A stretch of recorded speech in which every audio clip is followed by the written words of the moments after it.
तो नमस्कार दोस्तों, आज गांधी पार्क पे धरने के दौरान हमारे लिए गर्व की बात है कि हमारे एक पूर्व सैनिक हमारे बीच हैं, अधिकारी रहे हैं और युवाओं के लिए, पूरे उत्तराखंड के युवाओं के लिए जो संदेश आज देना चाहते हैं अल्मोड़ी की धरती से, ये अद्वितीय है। Over to you sir. देखिए, सभी को मेरा सलाम, नमस्कार, प्रणाम, हाथ जोड़ करके।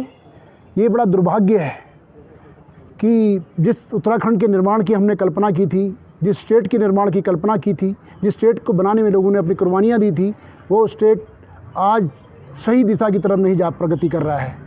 इस नए स्टेट में नए नेताओं को पनपने का मौका मिला है। सिर्फ आज जो लोग कल तक ठेकेदारी करते थे, रोड पीडब्ल्यूडी के ठेकेदार थे, और जो लोग जंगलात के ठेकेदार थे, जो बजरी का धंधा करते थे, आज वो नेता बन गए हैं। और मुझे बड़ा दुख से कहना पड़ रहा है कि हमारे उत्तराखंड का जो नेता हैं, उनका जो कैलिबर है, वो कैलिबर नहीं है जिससे वो एक नए स्टेट को आगे ले जा पाए।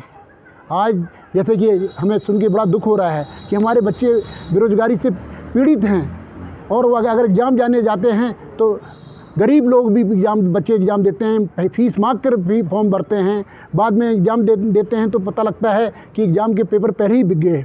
ये बड़े दुर्भाग्य की बात है कि इतना मतलब गंभीर मामला है कि एक बच्चा मेहनत करता है और बड़े मेहनत से एग्ज़ाम देता है, उसके एग्ज़ाम देने के बाद उसे पता लगता है कि जिस पेपर को दे के आया हुआ वो पेपर ऑलरेडी बिक चुका है। मेरे समझ में नहीं आता कि इतने बड़े स्कैंडल में किसकी मिली भगत है। इसमें मुझे लगता है कि इसमें समाज में काफ़ी लोग इसमें व्याप्त हैं और जल्दी ही वो धन्ना सेठ बनना चाहते हैं, लेकिन वो ये नहीं समझ रहे हैं कि वो बहुत गलत काम कर रहे हैं। तो मैं अपने राजनेताओं से भी कहता हूँ कि अगर आपने इस उत्तराखंड को ढंग से चलाना है तो कुछ कैलिबर पैदा कीजिए, आप कुछ ठोस काम कीजिए। और ख़ास करके जो भ्रष्टाचार हो रहा है, जो पेपर लीक हो रहे हैं, जो विद्यार्थियों के भविष्य को आप चौपट करने में लगे हैं, इसके लिए जैसे ठीक है आपने कानून बना दिया, अच्छी बात है, लेकिन फिर भी जो पैसे की भूख है लोगों के अंदर में, इस भूख को मिटाने के लिए आपको इस कानून को सख्ती से पालन करना होगा, ताकि एक एग्जाम्पल बनाना होगा, तभी यहाँ का उत्तराखंड का भविष्य सुधर सकता है।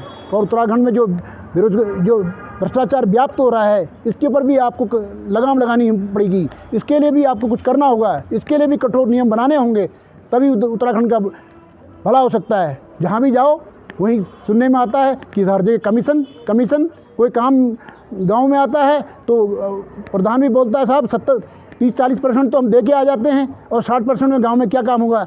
तो मैं माननीय मुख्यमंत्री से अनुरोध करूंगा कि इस पे ध्यान दें, और ख़ास करके अपने उत्तराखंड का जो विजिलेंस डिपार्टमेंट है, हम भी 35 साल देश की सेवा करके आए हैं, ईमानदारी से नौकरी करके आए हैं। हम भी चाहते हैं कि हमारा उत्तराखंड एक ईमानदारी के पक्ष में चले।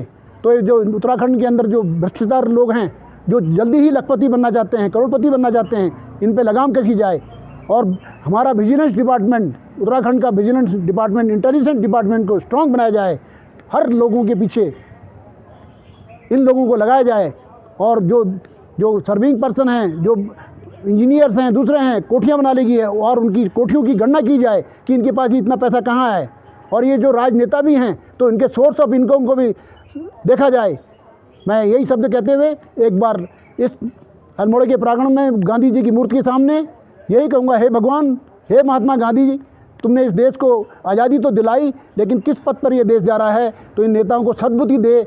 आप वहाँ से देख रहे होंगे, जहाँ भी होंगे, जिस लोग भी होंगे, तो हमारे इन उत्तराखंड के नेताओं को सद्बुद्धि दे, ज्ञान दे, ताकि हमारा उत्तराखंड आगे तरक्की कर सके। इन्हीं बातों को कहते हुए मैं अपने वाणी को विराम देता हूँ, और एक बार फिर देश के नौजवानों से कहता हूँ कि आप चिंता न करें, एक दिन अवश्य सुधार होगा। धैर्य रखें, धीरज रखें, कोई गलत काम न करें। धन्यवाद, नमस्कार। तो बहुत बहुत शुक्रिया कर्नल साहब। और आपने देखा कैसे युवाओं के अंदर उत्साह भरने वाला ये वीडियो शेयर करने का कष्ट करें। धन्यवाद।